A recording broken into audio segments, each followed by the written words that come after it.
हाय दोस्तों, मैं हरिओम मांजना यूट्यूब के इस चैनल पे आप सभी का स्वागत करता हूं। दोस्तों, आपने यदि मेरा चैनल सब्सक्राइब नहीं किया तो पहले सब्सक्राइब कर ले और इसके पहले की वीडियो यदि आपने नहीं देखे तो वो वीडियो देख ले ताकि आपको कंपाउंड इंटरेस्ट अच्छे से समझ में आए। कल हमने कंपाउंड इंटरेस्ट का बेसिक पार्ट पढ़ा था। आज कंपाउंड इंटरेस्ट का दूसरा पार्ट यानी कि दूसरा दिन है। तो आज हम बेसिक के साथ ही आगे के क्वेश्चन देखेंगे। कल हमने देखा था बेसिक में कुछ देखा था, तो पहले एक क्वेश्चन बेसिक से देख लेंगे यानी कि पिछले क्वेश्चन की तरह देख लेंगे। उसके बाद हम आगे के क्वेश्चन देखते हैं। आज का क्वेश्चन में देखते हैं कि मान लो कि हमारा प्रिंसिपल यानी कि मूलधन हमारा 9,000 रुपये दे रखे हैं। हमारी दर 6/2/3% है। तो हमें और हमारा समय 2 साल है, तो हमें कंपाउंड इंटरेस्ट यानी कि CI बराबर ज्ञात करना। हमने देखा था कि सबसे पहले हम रेट पे ध्यान देंगे। जैसे क्वेश्चन में तो हम देखते हैं 6/2/3% को हम फ्रैक्शन में लिखेंगे 1/15 और 1/15 लिखते हैं। तो हम ऐसे क्वेश्चन को डायरेक्ट हल करने के लिए क्या करते हैं, 15 से 16 पे जाते हैं। फिर 2 साल के लिए बोला गया है तो 15 से 16 पर जाते हैं, यानी कि 15 और 15 225 और 16 × 16 256। दोनों का अंतर देखते हैं तो हमें 31 का अंतर आता है। और हमें पता है कि ये हमारा मूलधन है और ये हमारा मिश्र धन यानी कि अमाउंट है। मूलधन अमाउंट में से मिश्र धन में से यदि मूलधन को घटा दें यानी कि A - P बराबर CI होता है, यानी कि कंपाउंड इंटरेस्ट होता है। ठीक है ना। ये कंपाउंड इंटरेस्ट में CI होता है और सिंपल इंटरेस्ट में अमाउंट में से प्रिंसिपल को घटा देंगे तो ऐसा ही होता है। तो अब हम देखते हैं कि 225 बराबर क्या दे रखा है, 9,000। तो 9,000 को 90 × 100 भी लिख सकते हैं, है ना। तो 25 नमक 225 हो जाता है और 25 चूक 100 हो जाता है, ताकि ऐसे लिखने से हमारा क्वेश्चन आसानी से हल हो जाएगा। 40 हो गया, यानी कि ये इसका 40 गुना है। तो 31 × 40 यदि हम करेंगे तो 31 चूक 124 यानी कि 124 और 0, ये हमारा आंसर हो जाएगा। ये हमारी पहली ट्रिक थी। और दूसरी ट्रिक में हमने देखा था कि 2 साल के लिए बोला है, यानी कि 15 का स्क्वायर कर लेंगे। तो इसमें हम इसको स्क्वायर करके इसको हम मूलधन मान लेते हैं। तो अब हम देखेंगे कि इसका 15% 6/2/3% यानी कि 1/15 करके देखेंगे तो 15 हमारा यहाँ आएगा। फिर 15 2 साल के लिए आएगा, प्लस फिर इसका निकालेंगे 6/2/3% यानी कि 1/15, तो 1 आएगा। तीनों को जोड़ लेंगे तो हमारा कंपाउंड इंटरेस्ट आ जाएगा जो कि 31 होता है। हमें पता है मूलधन हमने 225 माना था, यानी कि 225 बराबर 8,000 है। तो 1 बराबर 9,000 है, सॉरी। तो 9,000/225 लिख देंगे। इसको यदि काटेंगे तो यही 40 बार ही आएगा।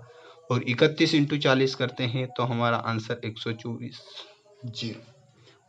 1240 हमारा आंसर हो जाएगा। पहले टाइप का क्वेश्चन ऐसे हमने किए थे। एक ट्रिक ये थी और एक ट्रिक ये थी। हमें क्वेश्चन को जल्दी से हल करने के लिए इस अप्रोच को अपनाएंगे, और यदि क्वेश्चन में और कुछ पूछा जाए तो हमें इस अप्रोच को अपनाएंगे। सबसे पहले हम देखते हैं कंपाउंड इंटरेस्ट में कि यदि हमारी कंपाउंड इंटरेस्ट यदि हमारा अर्धवार्षिक दे रखा हो, प्रश्न में दे रखा होगा कि यदि हमारा चक्रवृद्धि ब्याज अर्धवार्षिक हो और प्रश्न में रेट वार्षिक दे रखी हो तो हमें क्या करना है, यानी कि कंपाउंड इंटरेस्ट हमें अर्धवार्षिक ज्ञात करना हो तो हमें ये वार्षिक है, यानी कि वार्षिक है तो इसे अर्धवार्षिक करने के लिए 2 का भाग दे देंगे और समय को 2 गुना कर देंगे, यानी कि समय में 2 का गुणा कर देंगे। उसी प्रकार हम देखते हैं कि यदि हमारा चक्रवृद्धि ब्याज त्रैमासिक हो यानी कि 3 बार हो, साल भर में 3 बार त्रैमासिक हो तो 3 माह करके होना चाहिए, यानी कि 3 फिर 3 फिर 3 फिर 3 यानी कि 4 बार होगा तो 3/12 करेंगे यानी कि 4, तो हम दर में 4 का भाग दे देंगे और समय में 4 का गुणा कर देंगे। इसी प्रकार करेंगे, ठीक है ना। यदि हमारा CI 4 मंथ का दे रखा तो हम 4/12 करेंगे यानी कि 3 है, तो अब हम रेट को 3 से भाग कर देंगे और समय में 3 से गुणा कर देंगे, ठीक है ना। इसको ऐसे हल करते हैं। उसके बाद ये हमारा इसका बेसिक हो जाता है। उसके बाद हम क्वेश्चन भी देख लेंगे। सबसे पहला क्वेश्चन हम देखते हैं कि यदि हमारा 2 साल का चक्रवृद्धि 2 साल का हमारा जो है अमाउंट वो 324 है और 4 साल के हमारा मिश्र धन यानी कि अमाउंट 361 है, तो हमें क्या ज्ञात करना है, ये 4 ईयर है तो हमें दर ज्ञात करनी है। क्या ज्ञात करना है, तो हमारी दर क्या होगी। यदि प्रश्न में यहाँ पूछा जाए तो इसको कैसे हल करेंगे, तो हम इसको हल करने के लिए देखेंगे 2 साल का प्रश्न में दे रखा है, 2 साल का दे रखा है 324 और 4 साल का दे रखा है 361। दोनों का अंतर देखते हैं, 2 साल आया ना। तो अब क्या करना है, जो हमारा मिश्र धन है उस मिश्र धन में हम रूट लगा देंगे 324, फिर दूसरे वाले मिश्र धन में भी रूट लगा देंगे 361। अब जो ये अंतर है उसको यहाँ पे लिख देंगे, जो ये अंतर दे रखा है उसको यहाँ पे लिख देंगे। लिख दिया ना। अब इसको यदि हम बाहर करते हैं यानी कि ये किसी का स्क्वायर होना चाहिए, यहाँ पे 3 आता तो हम देखते हैं कि क्यूब आ रहा है, तो यहाँ पर स्क्वायर आ रहा है, ये भी स्क्वायर आ रहा है, ये 18 का स्क्वायर है, ये 19 का, यानी कि 1 का अंतर आ रहा है 18 पर इंटू 100। तो हम देखते हैं कि हमारा आंसर आ जाएगा 5 से ही 5/9%। इसको ऐसे हल करते हैं। अब हम देखते हैं दूसरा क्वेश्चन। मान लो कि प्रश्न में हमें दे रखा होता कि 4,000 रुपये से मिश्रधन 4840 हो जाता है कितने साल में, 2 साल में। तो हमें क्या ज्ञात करना है, दर ज्ञात करना। ये प्रश्न दे रखा तो हमें क्या करना है, इसमें दोनों अमाउंट दे रखे थे, ये 2 साल का ये 4 साल का, बट इसमें दे रखा है 2 साल दे रखे, दर ज्ञात करना। तो जब भी हमें दर ज्ञात करना है तब क्या करना है, हमेशा हमें ध्यान रखना है कि उसको रूट में कन्वर्ट कर देना, यानी कि 4,000 को भी हमने रूट में लिख देंगे और 4800 को भी हम रूट में लिख देंगे, 4840 को भी रूट में लिख देंगे। 2 साल यदि दे रखा है तो उसको डायरेक्ट हम यहाँ पे लिख देते हैं, और ये किसका स्क्वायर है, तो हमें पता है कि ये 20 का स्क्वायर है, ठीक है ना। पहले ये कट जाएगा 0 से, ये भी 0 कट गई, यानी कि ये और ये कितने का स्क्वायर है, 20 का स्क्वायर है, तो ये स्क्वायर से ये रूट कट जाएगा तो 20 और यहाँ पे लिख देंगे 22, यानी कि कितने का अंतर आ रहा है, 2 का अंतर 20 पे इंटू 100, 0 से 0, यानी कि 10%। 10% हमारी दर आ गई जो हमें ज्ञात करना था।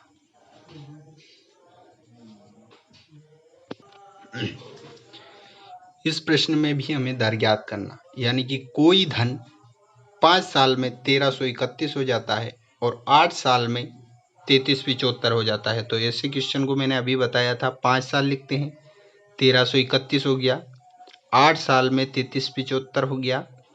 हम देखते हैं दोनों का अंतर कितने आ रहा है, 3। दर हमें ज्ञात करना है, यानी कि दोनों का अंतर 3 आ रहा है। तो हम दोनों का रूट लिख देंगे 1331, इसको भी रूट में लिख देंगे 3375। अब हम देखते हैं ये 3 है, यहाँ भी हम 3 लिख देंगे। पहले हमें पता है जब हम कि ये 11 का क्यूब है, यानी कि ये 11 का क्यूब है। इसका यदि नहीं भी बताया तो हम क्या देखते हैं, 12 का हो नहीं सकता क्योंकि 2 दून 4 दून 8, यानी कि लास्ट में 8 आएगा तो ही ये किसी का क्यूब होगा, यानी कि 12 नहीं हो सकता, 13 नहीं हो, ये ओनली 15 हो सकता है। 15 हो गया ना, ये 15 का क्यूब है 3375। अब हम देखते हैं कितने का अंतर है, 4 का अंतर है, 11 पे इंटू 100। हमें पता है 100/11 होता है 9.09, ये होता है। 4 का गुना और करना है तो 4 का गुना कर देंगे तो 36.36 हो जाएगा। बड़ी आसानी से हल हो गया। इसके बाद हम एक और क्वेश्चन देख, मान लो कि कोई पैसा, कोई धन है, वो 4 वर्ष में 8 गुना हो जाता है, 8 गुना हो जाता है, और 7 वर्ष में वो 27 गुना हो जाता है। तो हमें इसमें भी क्या ज्ञात करना है, रेट, यानी कि दर ज्ञात करना है। तो दर कैसे ज्ञात करेंगे, मैंने अभी आपको बताया था कि जब दर ज्ञात करना हो, दोनों का अंतर, वर्ष में वर्ष का अंतर 3 का अंतर आ रहा है, यानी कि 8 से 27 हो रहा है, रूट ले लेते हैं, 3 साल का अंतर है, 3 ले लिया, यानी कि 2 से 3 हो रहा है, 1 का अंतर है 2 पर इंटू 100, तो हमारा आंसर आ जाता है 50%। आ गया ना, इसको हम ऐसे हल कर सकते हैं। 5,000 रुपये पर 2 वर्ष के लिए 10% दर से कंपाउंड इंटरेस्ट यानी कि चक्रवृद्धि ब्याज क्या होगा। हमें पता है 10% का हम डायरेक्ट फ्रैक्शन में लिखते हैं 1/10, यानी कि 1/10 आएगा, 1/10 आएगा।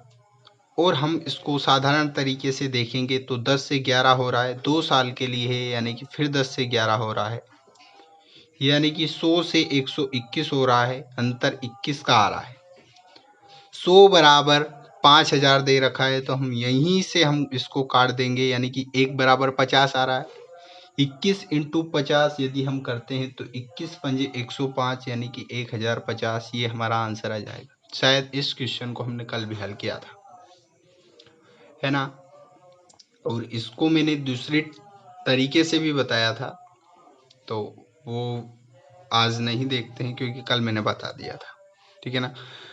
फिर हम दूसरा क्वेश्चन देखेंगे, कितने समय में, यहाँ पे समय ज्ञात करना है। 800 रुपये में 5% चक्रवृद्धि ब्याज की दर से पन्नू 61 माने कि 926.10 रुपये हो जाएंगे। तो हमें पता है कि हम ऐसे प्रश्न में यदि दर ज्ञात करना रहता है तो हम क्या करते थे, सिंपली हम ये करते थे, हम शुरू वाला लिखते थे, यानी कि हमारा प्रिंसिपल लिख देते, ये हमारा प्रिंसिपल है, ये हमारा अमाउंट है, तो हम अमाउंट को भी लिख देते हैं। जीरो है, इसको हटा के नीचे जीरो लगाएंगे, जीरो से जीरो कट जाएगी तो जीरो नहीं भी लिखेंगे तो चलेगा। यहाँ पे रूट लगाते थे, सिंपली यही करते थे ना, बस इसमें भी कुछ नहीं करना। जो बड़ा है ना, उस बड़े को एक साइड लिख देना। पहला तो तरीका ये है कि दशमलव हटाओ, यहाँ पे 0 लगाओ, ठीक है ना। जो ये इसमें हमें पता नहीं है कि यहाँ पे क्या आएगा, है ना, और हमें दर ज्ञात करना है। तो ऐसे क्वेश्चन को जो हमारा अमाउंट रहता है, क्योंकि हमें पता है कि क्या होता है, हमारा अमाउंट बराबर प्रिंसिपल इंटू 1+r/100 की पावर t होता है ना। यानी कि प्रिंसिपल को यदि हम अमाउंट के बटे में ले आएंगे तो ये बराबर ये हो जाएगा, और यदि हम दर को यहाँ रख देंगे यानी कि 5%, और 5% को फ्रैक्शन में हमें पता है कि 1/20 होता है, यानी कि इसको यदि हम 1/20 लिख देते हैं तो ये हो जाएगा, और 20 का गुणा फिर 1 में करते हैं तो 20 एकम 20 और 1 21, यानी कि 21/20 की पावर t हो जाएगा, बराबर अमाउंट बटे p हो जाएगा ना। इतना समझ में यदि आपको आ गया हो तो आगे का बताऊं। यानी कि हमें जब दर दे रखी हो, मूलधन भी दे रखा हो, अमाउंट भी दे रखा हो, तो जो बड़ा है उसको ऊपर रख देंगे, यहीं से 9261 को यहाँ लिख देंगे, ये दशमलव हटा के यहाँ 0 लगा देंगे तो ये 8000 को नीचे लिख देंगे, बराबर डायरेक्ट यहीं से देखते हम कि इसको क्या लिख दिया, 1/20, 1/20 आ गया ना। 1/20, 20 में 1 की वृद्धि करते हैं तो यहीं से हम लिख देंगे 21/20 की पावर t, ये बन के आएगा।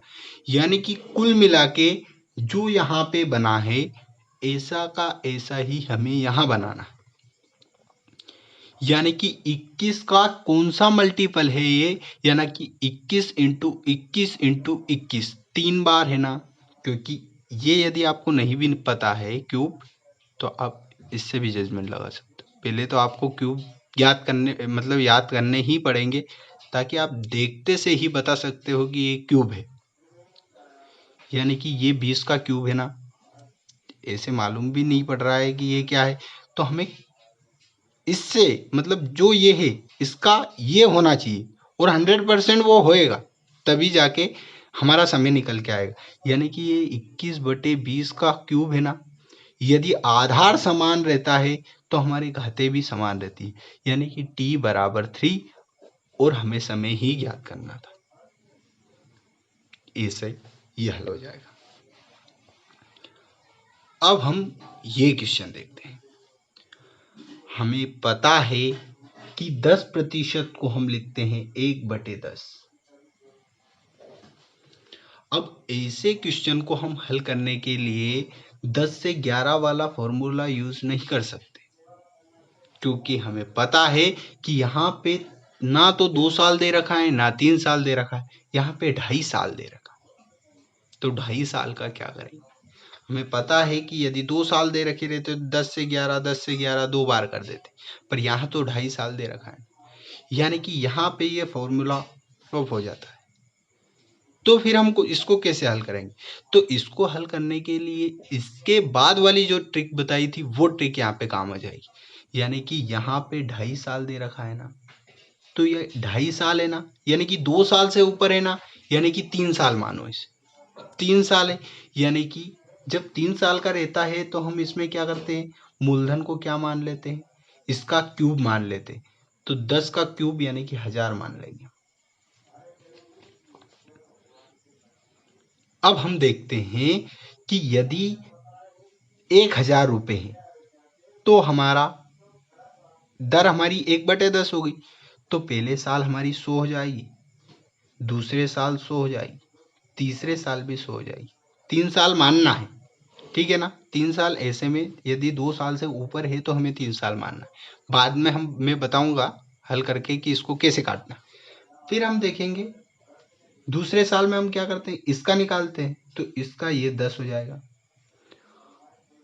और इसका निकालने के लिए पहले इसका निकलेगा 10 और 10 ही इसका निकलेगा, इसलिए हम इसमें ही 2 का गुणा कर देंगे, यानी कि ये हो जाएगा 20, और यहाँ पे आ जाएगा 1। यदि हमने माना है इसका कुछ तो हमें 100% लगभग यही आ जाएगा कि यहाँ पे 1 आ रहा है। यदि यहाँ पे और कुछ रहता तो शायद नहीं आता, पर यदि ऊपर 1 है और नीचे का हमने वर्ग स्क्वायर माना है तो भी यहाँ पे लास्ट में हमेशा 1 ही आएगा। और यदि यहाँ पे 2/5 रहता या और कुछ रहता तो यहाँ पे 1 नहीं आता, बट ऐसे क्वेश्चन में हमें 1 ही रहता है। तो अब हमें 2.5 वर्ष का ज्ञात करना है, पर ये तो 3 है ना, तो जो ये लास्ट वाला है, ये तीसरा वाला, इसमें ये 2/2 है ना, तो 2 से हम इसमें भी भाग दे देंगे, इसमें भी भाग दे देंगे, इसमें भी भाग दे देंगे।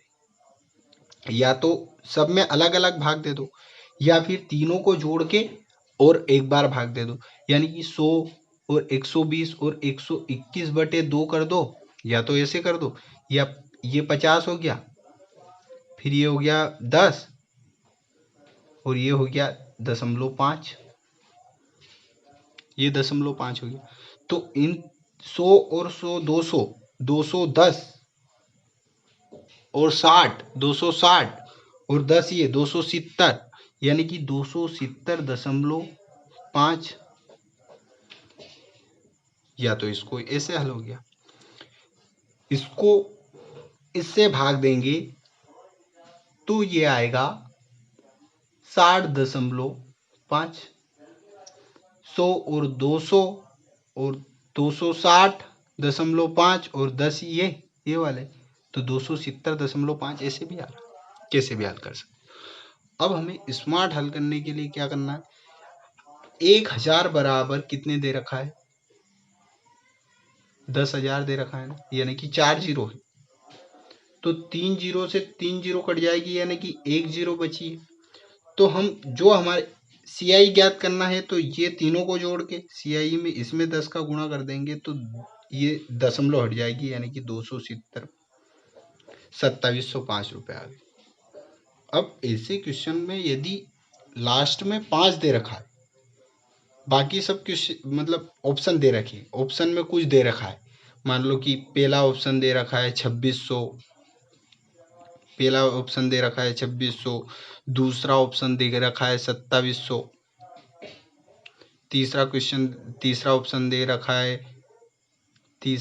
दे रखा है 2604 और चौथा ऑप्शन हमारे को दे रखा है 2705। तो ऐसे उसमें डायरेक्ट कैसे बता सकते हैं, हमें पता है पूरा कि जब हम इसको क्यूब मानते हैं तो हमें लास्ट में 1 आएगा, और आधा वर्ष है इसलिए इस 1 का भी हम आधा करेंगे, यानी कि 1 का आधा करेंगे तो 0.5 आएगा, 0.5 आ रहा है, 0.5 को हमें संभाल के रखना है कि 0.5 आ रहा है। फिर यहाँ पे देखेंगे कि यदि मूलधन हमने 1000 माना है, तो 1000 माना है, तो यदि यहाँ से ये यदि 20,000 रहता तो ये 20 गुना रहता, यानी कि 0.5 का 2 गुना करेंगे तो 5 दूनी 10 आ रहा, पर यहाँ पे तो 10,000 है, तो 10,000 है तो मल्टीपल में 10 आ रहा, यानी कि 100% हमें जब ये इससे गुना करेंगे ना तो लास्ट में हमें 5 ही आएगा, जोड़ेंगे फिर लास्ट में गुना करेंगे।